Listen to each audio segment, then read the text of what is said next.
Bonjour à tous, alors aujourd'hui j'ai intitulé l'enseignement Jamais seul. Jamais seul. Et je veux qu'à la fin de cet enseignement, vous ayez cette conscience. Vraiment, vraiment. Que vous ayez cette pleine conscience que si vous êtes chrétien, vous n'êtes jamais seul.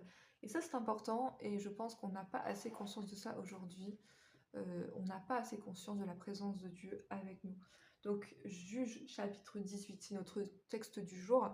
Et je m'intéressais à la ville de Laïs au verset 7. Ils virent donc les Danites virent un peuple qui était là vivant en sécurité, à la manière des Sidoniens, tranquille et sans inquiétude. Il n'y avait dans le pays personne qui leur fit le moindre outrage en dominant sur eux. Ils étaient éloignés des Sidoniens et ils n'avaient pas de liaison avec d'autres hommes. Alors oui, ici on a un peuple qui est séparé du monde et qui est solitaire. Donc la solitude n'est pas forcément une bonne chose. Dieu a pourvu à nos besoins pour faire face à la solitude.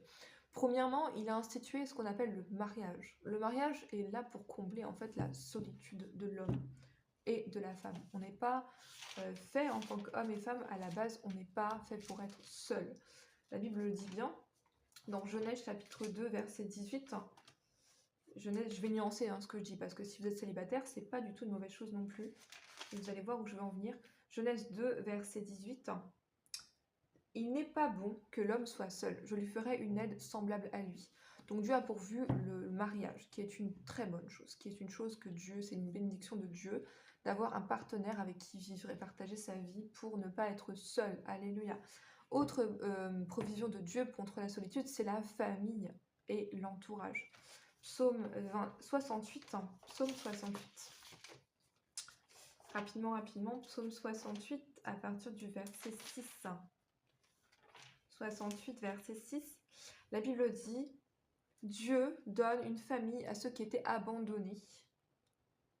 Il délivre les captifs et les rend heureux. » Alléluia. Donc Dieu donne une famille. Dieu peut vous donner un compagnon de vie, une compagne ou une famille, des amis. Dieu peut vous entourer de bonnes personnes. C'est ce que Dieu fait tout le temps pour ceux qui l'aiment.